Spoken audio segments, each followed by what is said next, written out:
Esto casi no se sabe, pero la educación pública, gratuita y obligatoria fue inventada en algún momento de la historia. Antes no existía. La educación en la antigüedad distaba mucho de lo que hoy entendemos por educación. En Atenas clásica, por ejemplo, no había escuelas. Las primeras academias de Platón eran espacios de reflexión, conversación y experimentación libre. La instrucción obligatoria era cosa de esclavos. Por otro lado, la educación en Esparta era más parecida a una instrucción militar. El Estado se deshacía de quienes no alcanzaban los niveles esperados. Había clases obligatorias, fuertes castigos y modelamiento de la conducta a través del dolor y el sufrimiento. Antiguamente la educación estaba en manos de la Iglesia Católica, por lo menos en el mundo cristiano occidental. Y fue recién en el siglo XVIII, en una época de la historia que se llama despotismo ilustrado, seguramente lo escucharon en el colegio, en donde se creó el concepto de educación pública, gratuita y obligatoria. La escuela como la conocemos nace a fines del siglo XVIII y principios del siglo XIX en Prusia. Con el fin de evitar las revoluciones que sucedían en Francia, los monarcas incluyeron algunos principios de la Ilustración para satisfacer al pueblo, pero manteniendo el régimen absolutista. La escuela prusiana se basaba en una fuerte división de clases y castas. Su estructura, heredera del modelo espartano, fomentaba la disciplina, la obediencia y el régimen autoritario. ¿Qué buscaban estos déspotas ilustrados? Un pueblo dócil, obediente, y que se pudiera preparar para las guerras que hubieron en esa época entre todas las naciones que estaban naciendo. Por ejemplo, Catalina la Grande de Rusia llamó a los enciclopedistas franceses a preparar esto mismo. Diderot, uno de los más famosos, estuvo allí para armar este paquete, ¿sí?, formador, no de ciudadanos, sino que de obedientes súbditos de estos estados. Las noticias del exitoso modelo educativo viajaron rápido, y en pocos años, educadores de América y Europa visitaban Prusia para capacitarse. Con el paso del tiempo, el modelo se expandió a nivel internacional. Muchos países importaron la escuela moderna con el discurso del acceso a la educación para todos, elevando la bandera de la igualdad, cuando justamente la esencia misma del sistema provenía del despotismo, buscando perpetuar los modelos elitistas y la división de clases. Ese es el origen de la educación pública. Fíjense ustedes que Napoleón, un poco posterior, y enemigo jurado de todos estos déspotas, hizo lo mismo. Él lo decía con todas sus letras. Yo quiero formar un cuerpo docente para poder dirigir el parecer de los franceses. ¿Se entiende? Él lo tiene claro. Y eso opera, se sepa o no se sepa, hasta el día de hoy. La escuela nace en un mundo positivista regido por una economía industrial. Por lo tanto, busca obtener los mayores resultados observables con el menor esfuerzo e inversión posible, aplicando fórmulas científicas y leyes generales. La escuela era la respuesta ideal a la necesidad de trabajadores, y los mismos empresarios industriales del siglo XIX fueron quienes financiaron la escolarización obligatoria a través de sus fundaciones. ¿Dónde coloco los hijos de estas personas para que puedan trabajar? ¿Cómo educamos en que aprendan a leer? ¿Cómo creamos obreros inteligentes? La educación sigue siendo lo mismo, una herramienta para formar trabajadores útil al sistema y una herramienta útil para que la cultura permanezca siempre igual y siempre se repita, lo cual es conservar la estructura actual de la sociedad. La escuela se complementó con investigaciones sobre el control de la conducta, propuestas de utopías sociales y hasta teorías de superioridad racial. No es de extrañar que los primeros estados con el sistema prusiano o similar fueran con el paso de las generaciones focos de xenofobia y nacionalismo extremo. El modelo de producción industrial en cadena de montaje era perfecto para la escuela. La educación de un niño era comparable a la manufactura de un producto.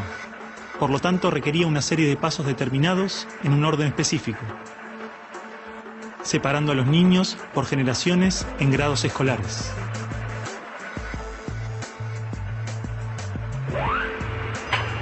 Y en cada una de estas etapas trabajaría sobre determinados elementos, contenidos que asegurarían el éxito, pensados minuciosamente por un experto.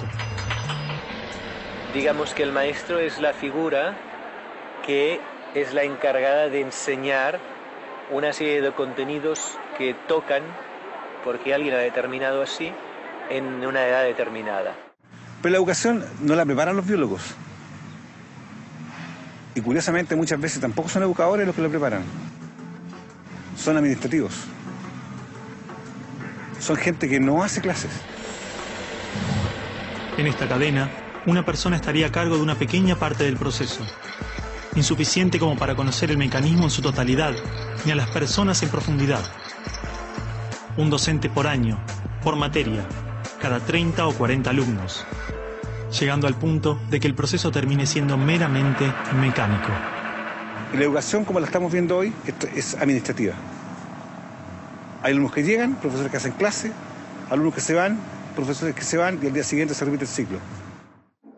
Un profesor estatal es un funcionario en que la autoridad le dice: usted tiene que enseñar esto, esto, esto y de esta forma. Porque hay que repetírselo a demasiados niños, con un profesor de demasiadas horas de clase y con pocas horas de atención de alumnos en forma privada. Entonces va a dirigir siempre a un grupo colectivo. Porque evidentemente si tengo 30 niños, no puedo pretender que todos los 30 niños quieran hacer lo mismo al mismo tiempo. Este sistema de cadena de montaje, que nace con el taylorismo, fue aplicado tanto en la industria, la escuela y el ejército de diferentes países y culturas de Occidente. Hasta hace pocas décadas la escuela tenía estas cosas de cuartel y de asilo. Incluso el recreo termina con un timbre anónimo, no humano, que indica a los niños que deben adiestrarse poco a poco para pararse en una determinada baldosa detrás de determinada cabeza para formar una fila, generalmente de menor a mayor. Durante los últimos siglos, hemos construido nuestras escuelas a imagen y semejanza de las prisiones y las fábricas, priorizando el cumplimiento de las reglas, el control social. La escuela se pensó como una fábrica de ciudadanos obedientes, consumistas y eficaces, donde poco a poco las personas se convierten en números, calificaciones y estadísticas. Las exigencias y presiones del sistema terminan deshumanizándonos a todos, porque van más allá de los maestros, directivos o inspectores escolares. Están considerados grupos homogéneos, con contenidos homogéneos que tienen que obtener resultados parejos. Que todos tenemos que saber lo mismo. A pesar de que los adultos no sabemos todo lo mismo, a pesar de que no nos dedicamos todo a lo mismo, en las escuelas todos tienen que querer hacer lo mismo y hacerlo igualmente bien. Entonces la escuela tiene poca capacidad de responder a las necesidades individuales, porque la escuela instruye. Es un centro de instrucción y es lo que hace. El que no aprende, se queda. Esa es la realidad. Esto de alguna manera ya implica que el sistema educativo es un sistema de exclusión social. Selecciona el tipo de personas que estarán llegando a la universidad para llegar a formar parte de una serie de élite que domina pues, las empresas que dominan los sistemas de producción, económico, de comunicación, etc. Y otro tipo de personas para las cuales la escuela no es suficientemente adecuada, que están destinadas a otro tipo de trabajo más precario, porque no dispondrán de los títulos para hacer esto. El sistema y los estados no les preocupa eso. No, honestamente, no les preocupa el ser humano como persona, como individuo. Y en esos términos, toda educación que busque otra cosa tiene que ser prohibida. La realidad es que la esencia de la escuela prusiana está inmersa en la estructura misma de nuestra escuela. Los test estandarizados, la división de edades, las clases obligatorias, las currículas desvinculadas de la realidad, el sistema de calificaciones, las presiones sobre los maestros y niños, el sistema de premios y castigos, los horarios estrictos, el encierro y la separación de la comunidad, la estructura verticalista. Todo esto sigue siendo parte de las escuelas del siglo XXI. La escuela está cerrada al mundo exterior. Te explicaba el título de mi libro, del mapa escolar al territorio educativo, para indicar esa fábula del cartógrafo que cuenta Borges, que empieza a ser un mapa de un territorio determinado y se entusiasma de hacerlo lo más perfecto posible. El mapa termina reemplazando al territorio. Entonces hoy día la escuela se enclaustró, se metió dentro del mapa. ¿Qué es lo que enseña? Verdades que están en el mapa, no en el territorio. Escuela no es sinónimo de educación. La escuela podrá ser un viejo mapa a la sabiduría, pero la educación es el territorio donde todo el aprendizaje sucede.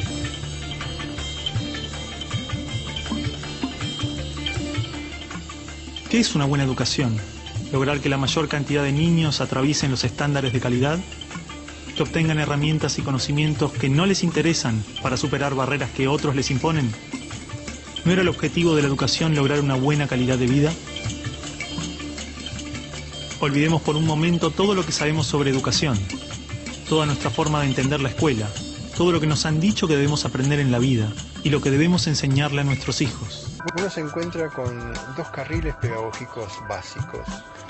Uno que es debo adaptar el niño a la cultura y otro que es debo adaptar la cultura al niño. Léase derecha e izquierda pedagógicas.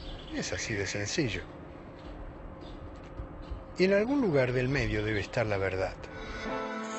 La escuela construyó sus cimientos sobre una idea fundamental que trasciende a toda su estructura: la noción de que los niños están vacíos, y en consecuencia, su individualidad puede ser rota y reformada, intervenida acorde a necesidades externas.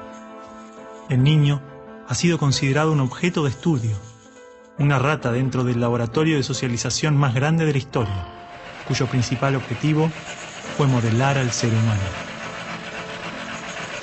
Esto es muy humano, ¿no? Pensar que el bosque, si no lo cuidamos, se estropea.